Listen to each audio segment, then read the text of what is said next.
Get those Cybermen out. G'day guys, Sam from the Cybermen here. I'm going to do a deck profile of my Gotenks, which I took second place in the recent Oceania finals over the weekend. I did a deck profile of my best of one Gotenks a couple of days ago from the weekend where I took first place in the webcam event. But this is the finals best of three, so I thought I'd do another one. I've changed it up a bit since then, so I hope you enjoy that. Don't forget to like and subscribe, guys. Cheers. Alrighty, so this is the deck here, guys. Probably a few interesting choices. It's fairly generic. My first build that in my other video, I'll link that in the description as well for best of one. I didn't run any hand distraction stuff at all, but I felt like you get so much plus with this deck. It was nice to just be able to knock your opponent down a few pegs as well and go for game. We'll start off with, just start from the start here. So we got Super Saiyan 3 Vegito, Peerless Warrior. Everybody needs to run 4 of these. This is your Unison. You get it out turn 2 and Awaken. When you use a Union skill, you draw a card, once per turn. So that adds on to the +2 or +1 that you get from your Unions. You got the +2 ability, which gives all your mono green battle cards revenge until the start of your next turn. So effectively making free blockers and things like that, revenge blockers, and also helping protect your board from attacks.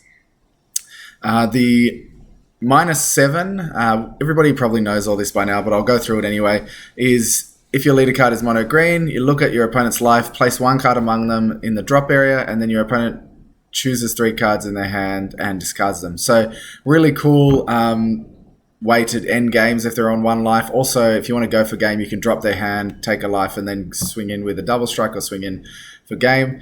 Really good. Amazing Unison. You want to get it out turn 2 and try and keep it out for as long as possible. I forgot to talk about the leader. So obviously, when this card attacks, draw a card. Awaken when your life is at 4 or less, or when you have a Unison with a specified cost of 2 in play. You take life until you go down to 6. So usually you want to let your opponent hit you to get you down to 6, so you're not wasting cards in hand to defend, and also you have to go down to 6 for leader anyway. When he's awakened, he has a permanent where your opponent's leader card can't attack your battle cards, further leading into this revenge. They can't attack with their leader, they have to attack with battle cards or the Unison, and it's much easier to get rid of their battle cards that way. He has an auto when he attacks, draw a card, obviously. He has activate main, tap 1 green to choose either remove a marker from your opponent's Unison or discard a card to play 2 clone tokens in rest mode. So removing a marker is what I use mostly. Clone tokens are awesome as well, obviously, to flood the board and just use your extra energy for something.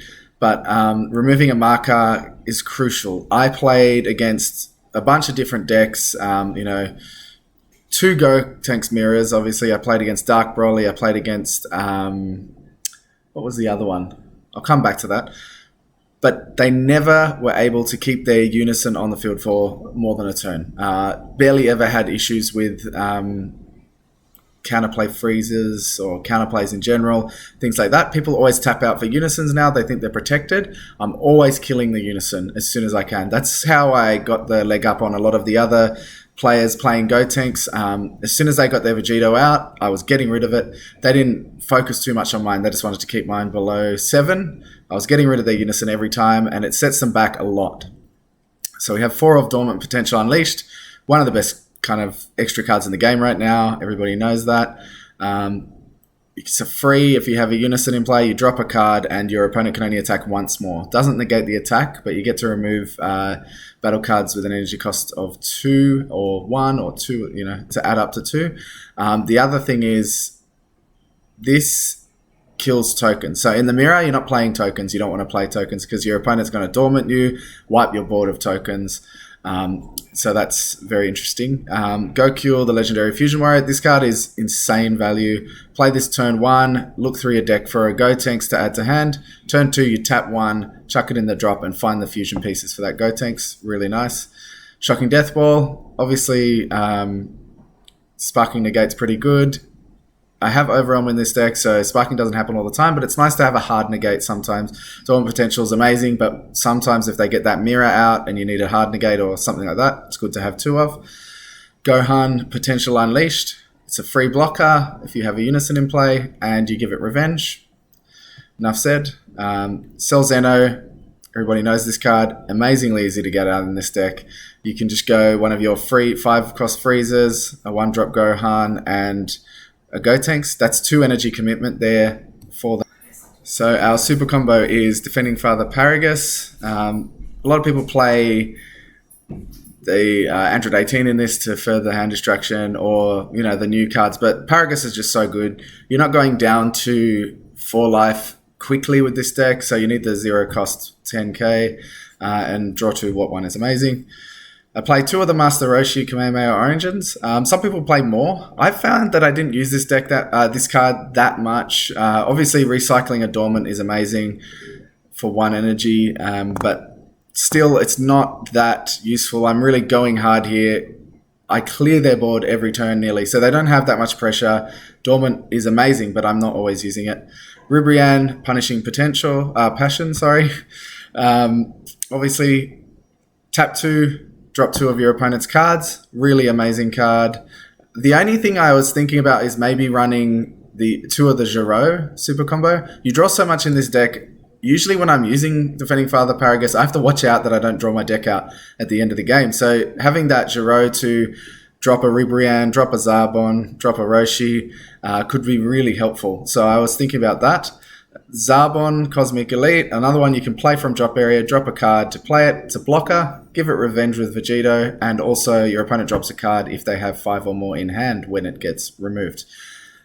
Cool thing is, all of these can also be dropped with your Leader skill or your Dormant Potential, so there's always a way to get them in drop easily. There was one game where my opponent had 2 cards in hand and 2 life, I think, and I knew he had a Dormant Potential in hand. So I was able to not attack, drop this Ribrianne, and then tap 2 to get rid of it. Really good. So we have the Goten and Trunkses here. I got 4 of the Goten Trunks hybrid. Obviously, this is amazing to have because it's both keyword names, so you can fix your hand with that. You got 3 of the Goten and 4 of the Trunks. These guys are really good because they play each other or this one for 1 energy. Usually the value play is to tap 1, drop this, play this guy, attack, and then send him back to hand to search your deck for a Gotenks or a Unison. Usually I do that turn 1 to make sure I get the Unison in hand. That's my Unison searcher. So drop this, play this, grab a Unison or a Gotenks if I don't need the Unison. The other thing is, if you need to go the hand destruction route and you need a hit for 1 life, you can use Trunks to play Goten. He's a critical. Attack, hit them for 15k crit, and then go for game. We play 4 of the Freezers. This card's amazing. Not only is it an incredible counterplay to kill a lot of things in the meta, nearly everything in the meta is removed by this, but it also adds up to Cell Zeno so quickly. You usually get this out on turn 2, on your opponent's turn, and then you play, a 6-drop Gotenks the next turn, and then you can go straight into Cell Zeno that turn. Turn 3, I did it a bunch of times to people. I won games that way. Next up, we have Super Saiyan 3 Gotenks, All Out Assault. This is the SR from set 11. I only played 2 of them. I don't like this card that much. It's Grim Reaper is just so much better. But it is good in some situations when you need to remove a card ignoring barrier, when you need a double strike, or when you also need to neg your opponent's Unison by 2. It has its uses. You can evolve it on top of the 6-drop. I think once the 3-drop promo's out, this will be better because 3-drop can come out on turn 2, and then this guy can come out on turn 3 for 2 energy, just making it a bit quicker. For 3 energy, it's not that good because you're only drawing a card. Whereas this guy, for 2, you are drawing 3 with your Unison and popping in a battle card as well. It's such good value. And then if it's removed, you get to get your pieces back. So funny thing that happened in the mirrors a lot is you play the Gotenks Grim Reaper of Justice, your opponent plays a Freezer and KOs it. You are netting 2 cards of 2 energy. It's almost like a ape. It's not too bad because you +3. It's even you +3, which replaces your card that you played and the union pieces, and then you also get those union pieces back. So you're plussing 2 off 2 energy. It's not horrible if it gets KO'd. Obviously, you want to keep it on board, but it's not too bad. Another card I run, which I haven't seen anybody else run really, is Dark Temptation Toa. This was awesome. I liked this card in here. It leans obviously into the hand destruction, gives your leader a buff, which is always nice to get a 20k, especially if your opponent's got Dark Broly or a Unison on board that's a 20k. And also it makes your opponent drop a card, obviously. Overwhelm 3, you have to watch out when you use it because you want to have your pieces in the drop for this. You want to have these guys in the drop. But I never really had much of an issue with timing on that. You can use it really early, Overwhelm 3, and then fill your drop up again quickly with this leader. And that combined with the Ribrianne, Zarbon, was really good for hand destruction. There are a lot of times when I went for game with my opponent with no cards in hand. It works out nicely.